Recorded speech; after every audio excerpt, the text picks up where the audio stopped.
They are warning the Lakers bench to watch for him coming out the other side.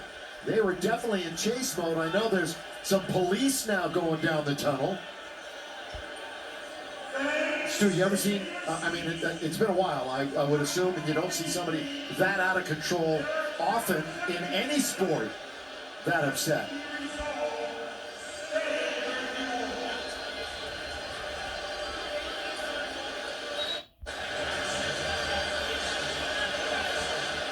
They may have to take him to the locker room and lock the doors from the outside. Because if he breaks free, he's going to come back out again.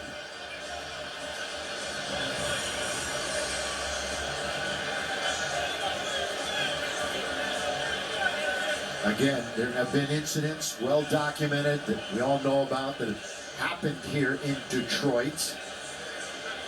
Different time, different arena, different rosters. It was along the free throw line.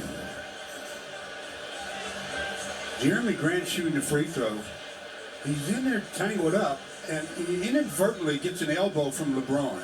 And I mean, there was no intentional elbow thrown there. LeBron even reached out.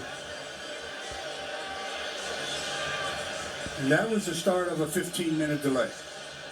And counting.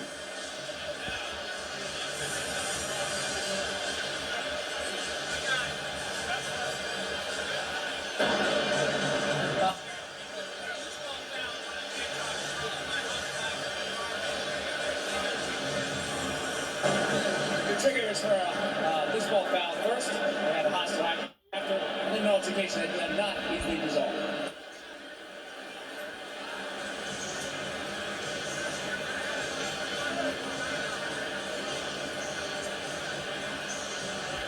I mean, there's nothing we can add.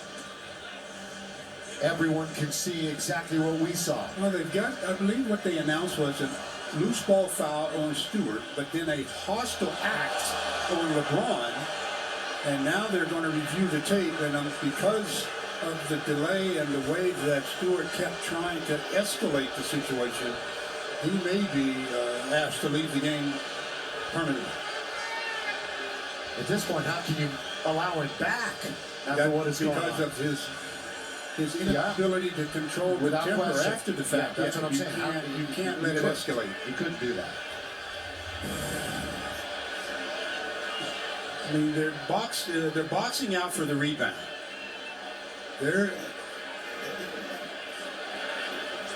That angle, we didn't really get a look at the two players involved, and that's LeBron and Stewart. And possibly something obviously triggered him after the scrum. A lot of shoving. But then everything broke loose.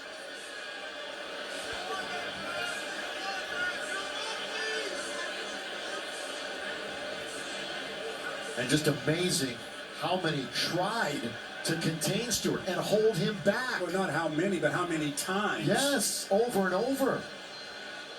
He was determined. And it seemed a couple of times it had de-escalated. Well, he kept, one time, he pretty much close to us, and he was saying, I'm all right, and they relaxed their grip. He got free. Yeah, it was right in a circle. It was right here, because this is when the coach was there, Cade was there, and Coach Casey was there, and this is when we figured it was over.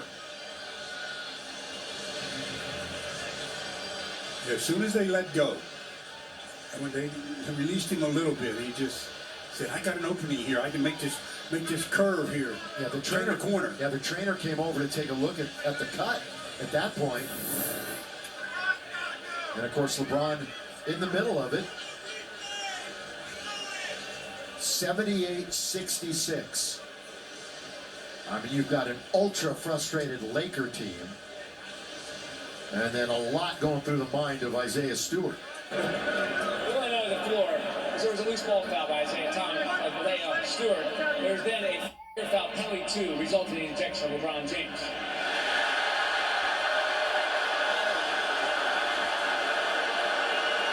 Following that, during the altercation, two technical fouls were called on Isaiah Stewart, followed by a technical foul on Russ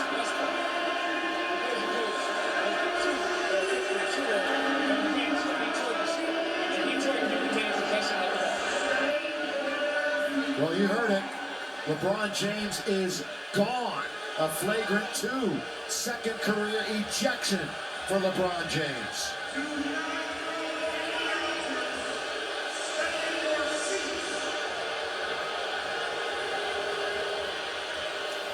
Well, it was termed a hostile act by LeBron, a flagrant 2. On the swipe right there at the... Well, I just don't, I don't know. Yeah, it had to be there because well, yeah, it was during the free throw. Right, exactly. When it all happened, but I didn't see the hostile act. It was an inadvertent elbow. I wouldn't call it an inadvertent elbow unless they're saying that it wasn't an inadvertent elbow. It was a purposely thrown elbow. Now LeBron's going back to the locker room. Where is Stewart?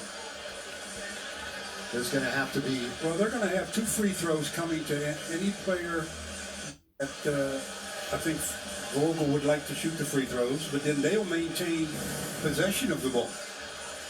Another angle, another look.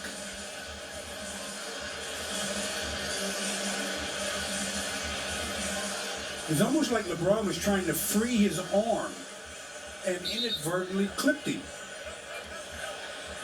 Well, whatever the clip was, it opened up a nice a big gash, stream of blood, didn't big gash, and really lit the fuse of one Isaiah Stewart. But wasn't going to take no for an answer.